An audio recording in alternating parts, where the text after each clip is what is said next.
حضرت سے سوال عرض ہے کہ معاشرتی برائیوں کے بڑھ جانے کی وجہ اللہ کا خوف دل سے نکل جانا بھی ایک وجہ ہے، تو یہ اللہ کا خوف لوگوں کے دلوں میں کیسے دوبارہ پیدا ہو، اس کے لیے کیا اقدام ہم کر سکتے ہیں، اس پہ ذرا روشنی کی گزارش ہے۔ جی، مدنی چینل کو بڑے شوق سے دیکھتے ہیں، بڑے اچھے اس میں ہمیں ایسی باتیں بھی ملتی ہیں جو ہمیں نہیں پتہ ہوتی۔ اسی طرح ہمارے آنے والی نسلوں کے لیے بھی یہ مدنی چینل انتہائی اچھا ہے، اسلام کے مطلب آگاہی مکمل یہ مدنی چینل فراہم کر رہا ہے۔ ان کے چینل سے بہت ساری معلومات ہوتی ہیں، ان کی تربیت میں اللہ تعالیٰ اور ترقی لائے۔ جرائم جی کی وجہ، ایک وجہ تو انہوں نے خود بتائی کہ خوف خدا کی کمی، تو یہ درست وجہ بتائی انہوں نے۔ تو اب یہ کہ یہ جرائم ختم کیسے ہوں، خوف خدا پیدا کیسے ہو، تو اقتدار کی سیٹ پر بیٹھ کر اگر آپ خوف خدا تلاش کرتے ہیں تو معذرت کے ساتھ میں آپ کو کہوں گا آپ کی بھول ہو گئی ہے۔ اقتدار میں نہیں ملا کرتا خوف خدا، وہ تو سیدنا ابراہیم بن ادم علیہ رحمت اللہ اکرم کی بارگاہ میں حاضر ہوتے ہیں، بادشاہ تھے جنہوں نے سوال کیا، یہ بھی کوئی بہت بڑا عہدے دار تھے، اب عہدہ بھول گیا ان کے، ناراض ہوں تو آدھی روٹی کم کھا لینا، ملک میں ویسے ہی پتہ مہنگائی بہت ہے، تو بچت ہوگی تو انشاءاللہ مدینہ ہو جائے گا۔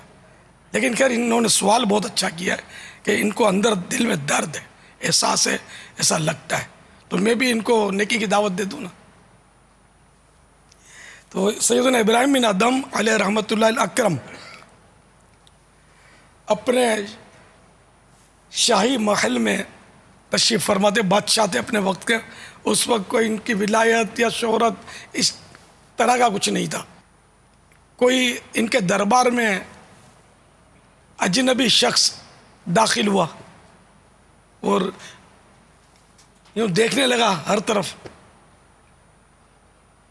تو وہ بادشاہ نے پوچھا بھئی کیا بات ہے، کیا دیکھ رہے ہو؟ تو کہا کہ یہ محل مجھے پسند نہیں آیا میرا شاہی محل۔ اچھا یہ بتائیے کہ اس میں آپ سے پہلے کون تھا؟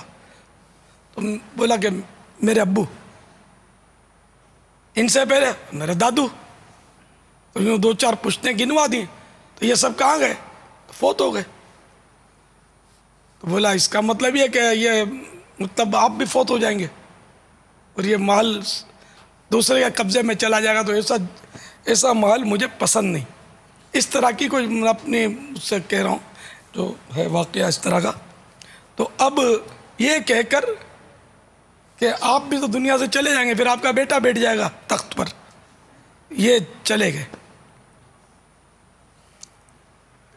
یہ اس کے بادشاہ پیچھے گیا تو جا چکے تھے، وہ غالباً ہے نا جا چکے تھے، وہ یا ملاقات ہوئی، یا ان کا واقعہ یوں ہے کہ ایک بار اپنے شاہی بستر پر جب سونے کے لیے اپنے کمرے میں گئے تو اس پہ کنیز لیٹی ہوئی تھی، کام کر کے تھک گئی تھی تو لیٹ گئی تھی، تو اس کو زور سے کوڑا مارا کہ بے ادب، میرے شاہی بستر پر لیٹنے کی تیری یہ جرت؟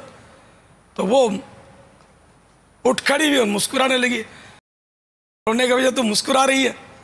تو اس کنیز نے کہا کہ میں یوں سوچ کے مسکرا پڑی کہ اس نرم گداز شاہی بستر پر ایک لمحے کے لیے میں لیٹی تو ایک کوڑا پڑا، تو جو اس پر اپنی زندگی غفلت کی نیند سوتا رہے گا، پتہ نہیں اس کو کتنے کوڑے لگیں گے۔ ایک دم جھٹکا کھا گئے۔ تو اسی طرح مطلب ایک واقعہ ان کے ساتھ یہ پیش آیا کہ انہوں نے محل کی چھت پر کوئی آہٹ محسوس کی تو پہنچے، تو وہاں کوئی آدمی نظر آیا، بولا کیسے چڑھ گئے اوپر؟ بولا میرا اونٹ گم گیا تھا تو میں دیکھنے آیا تھا کہ یہاں میری چھت پر، آپ کی چھت پر اونٹ تو نہیں آ گیا؟ تو انہوں نے فرمایا کہ کوئی اونٹ بھی، گما ہوا اونٹ کوئی چھت پہ ملتا ہے؟ تو اس نے کہا کہ جب گما ہوا اونٹ چھت پر ڈھونڈنا نادانی ہے تو شاہی محل میں اور تاج و تخت میں اللہ کا بھی مل سکتا ہے، تم اس میں ڈھونڈ رہے ہو۔ یوں کہہ کر وہ شخص چلا گیا۔ ان کا دل چوٹ پر چوٹ کھا گیا اور اس طرح مطلب دنیا سے دل اچاٹ ہوا، بادشاہی چھوڑی اور انہوں نے جنگل کی راہ لی، اللہ اللہ کرنے مشغول ہوئے۔ ایک بار دریا کے کنارے بیٹھے ہوئے تھے تو کسی گزرنے والے نے کہا کہ تم اپنے وقت کے بادشاہ تھے اور اب یہ کیا مطلب اس طرح پڑے ہیں دریا کے کنارے، کوئی خادم ہے نہ خدام نہ کوئی عمدہ لباس، تم نے کیا اس فقیری میں پایا؟ تو اس وقت یہ اپنی گدڑی سی رہے تھے اپنے ہاتھ سے، تو جو سوئی تھی یہ انہوں نے دریا میں ڈال دی اور پھر ارشاد فرمایا کہ سوئی لاؤ۔ تو بہت ساری مچھلیاں جو تھی وہ سونے کی سوئی منہ میں لے کر سطح آب پر ابھر گئیں، پانی پہ نظر آنے لگی، سب کے منہ میں سونے کی سوئی۔ انہوں نے فرمایا کہ نہیں، مجھے میری سوئی چاہیے۔ تو ایک چھوٹی سی مچھلی نے ڈبکی لگائی اور ان کی وہی سوئی منہ میں لے کر کنارے پر آئی اور اگل دیا۔ وہ سوئی آپ نے اٹھا کر اس شخص سے کہا کہ اب تم ہی بتاؤ کہ وہ بادشاہی اچھی تھی یا یہ بادشاہی اچھی۔ تو بہرحال ہے کہ اقتدار میں خدا نہیں ملتا۔ اب آپ یہ کہیں کہ وہ صاحب وہ فاروق اعظم بھی اور صدیق اکبر بھی اور خلافت راشدہ بھی تھا، ان میں خوف خدا تھا، یہ حقیقت ہے۔ اب میں موجودہ اقتدار کی بات کر رہا ہوں کہ اب تو دنیا میں کہیں بھی اقتدار جو ہے وہ عین اسلام کے اصولوں کے مطابق تو ہے ہی نہیں، تو اس میں کہاں خوف خدا ملے گا؟ تو یہ ہمارے گناہوں کی نحوست ہے، نہ آپ اس کو درست کر سکتے نہ میں درست کر سکتا ہوں۔ اللہ ہی کرم فرمائے گا، سیدنا امام مہدی کرم فرمائیں گے، ان کی خلافت راشدہ ہوگی، ہم اس وقت تک کہاں زندہ ہوں گے؟ ابھی تو کئی نشانیاں باقی ہیں۔ تو انفرادی طور پر ہر ایک کو اپنے اندر خوف خدا پیدا کرنا چاہیے، اللہ تعالیٰ سے ڈرتے رہنا چاہیے، اور اس کے 2-3 میں آپ کو نسخے عرض کرنے کی کوشش کروں گا کہ خوف خدا کس طرح پیدا ہو۔ ایک نسخہ، اس تصور کو جمانے کی بندہ کوشش کرے کہ اللہ مجھے دیکھ رہا ہے۔ جب یہ تصور جم جائے نا ہمارا، پھر گناہ کرنے لگیں گے، کوئی نہیں دیکھ رہا ہوگا، چپکے سے گناہ کرنے لگیں تو یہ اللہ دیکھ رہا ہے۔ جب اللہ دیکھ رہا ہے اور وہ اس گناہ کی سزا دے گا، اس پر قادر ہے وہ کہ اس پر سزا دے وہ، اور یہ جب یہ سزا دے گا تو دنیا کی کوئی پولیس سزا نہیں دے سکتی، کوئی جیل ایسی سزا نہیں دے سکتی جیسی اس کی سزا ہے۔ تو بندہ کانپ جائے، اللہ مجھے دیکھ رہا ہے۔ تو جب یہ بالکل راسخ ہو جائے گا، ذہن میں جم جائے گا، تو انشاءاللہ اس کا خوف پیدا ہوگا۔ اور اس سے بھی تشویش پیدا کرنے والا جو خوف ہے نا، اپنے دل میں تشویش پیدا کرنے والا ایک عمل ہے، یہ اگر یاد ہو جائے نا آپ کو تو انشاءاللہ بہت خوف پیدا ہوگا، آپ کی زندگی میں مدنی انقلاب برپا ہوگا اگر یہ جم جائے تو۔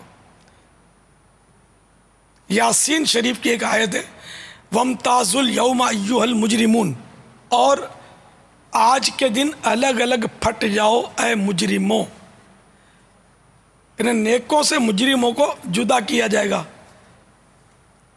تو یہ بہار شریعت میں لکھا ہے کہ حضرت سیدنا آدم صفی اللہ علیہ نبینا وعلیہ الصلوۃ والسلام کو حکم دیا جائے گا کہ اپنی اولاد میں سے، ہم سب کے سب آدمی ہیں، جو اپنے آپ کو بندر کی اولاد کہتے ہیں نا، ہم ان کو بھی آدمی ہی کہتے ہیں، ڈاروین کی تھیوری جیسے، وہ غلط ہے، ہم آدمی ہیں، آدم علیہ السلام سے منسوب ہیں ہم آدمی۔ تو وہ بھی چونکہ آدمی ہے، یہ غلط فہمی ہے ان کی، اور یہ صریح کفر ہے اگر کوئی کہے کہ بندر کی اولاد ہے انسان، آدم علیہ السلام کی نہیں ہے، تو کافر ہو گیا نا۔ تو مسلمانوں کا یہ نظریہ ہے بھی نہیں. تو آدم علیہ السلام اپنی اولاد کو حکم الہی سے جدا جدا کریں گے تو 1000 میں سے 999 1000 میں سے 999 مجرم الگ کر دیے جائیں گے. تو فی 1000 ایک ہوا, 1% بھی نہیں ہوا, 1% بھی نہیں ہوا. تو بندہ اس آیت پر غور کرے کہ جب یہ قیامت کے روز ممتاز الیوم ایھا المجرمون, اے مجرموں الگ الگ پھٹ جاؤ, جدا جدا ہو جاؤ, نیکوں سے الگ ہو جاؤ. تو 1000 میں سے 999 الگ کیے جائیں گے, بچے گا صرف ایک. تو فی 1000 ایک بچے گا. تو یوں بندہ ڈرے کہ پتہ نہیں میں 999 میں ہوں گا یا وہ 1000واں میں ہوں گا جو بچ جاؤں گا. اور اس کا ہر ایک اپنے کردار پر غور کرے, کیا میرے انداز ایسے ہیں زندگی کے, میرا کردار ایسا ہے کہ میں بچ جاؤں گا, 999 مجرموں میں نہیں ہوں گا, میں ایسا پارسا ہوں, متقی ہوں, نیک ہوں. تو یہ خوف پیدا کرنے کا بہت, یعنی سب سے سمجھو کہ زبردست یہ نسخہ ہے کہ اللہ کا خوف پیدا ہو. کاش ہم اس کو یعنی گھڑی گھڑی اس کو تصور میں لاتے رہیں یہاں تک کہ ہمارا وہ ذہن بن جائے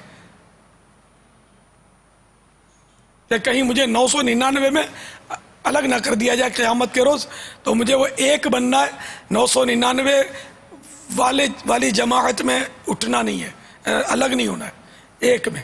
اور اللہ کی رحمت پر نظر بھی رکھے, اس کی رحمت سے مایوس نہ ہو. تو خوف بھی ہو, رحمت پر نظر بھی ہو, اس کو خوف اور رجا بولتے ہیں نا, تو رجا بھی ہو اور خوف بھی ہو. رجا مانے امید. تو انشاءاللہ عز و جل دل میں خوف پیدا ہوگا. مزید مکتبۃ المدینہ کی کتاب خوف خدا, یہ کوئی 100-125 پیج ہوں گے اس کے, ہاں اتنے 100-125 150 زیادہ نہیں ہوں گے. یہ رسالہ پڑھ لیجئے ہدیتاً لے کر, اگر آپ خوف خدا پیدا کرنا چاہتے ہیں اپنے اندر تو انشاءاللہ اس کو بھی بہترین نسخہ پائیں گے. ذرا مطالعہ کریں گے, ایسی باتیں سنیں گے تو ہی بات بنے گی.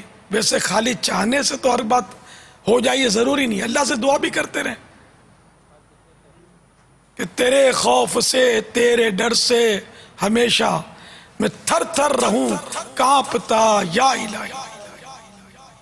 مکتبۃ المدینہ سے جاری کردہ کتاب خوف خدا 50 روپیہ ہدیہ پر مکتبۃ المدینہ سے طلب کی جا سکتی ہے. واللہ تعالی اعلم ورسولہ اعلم عز وجل وصلی اللہ تعالی علیہ وآلہ وسلم. صلو علی الحبیب صلی اللہ تعالی علی محمد.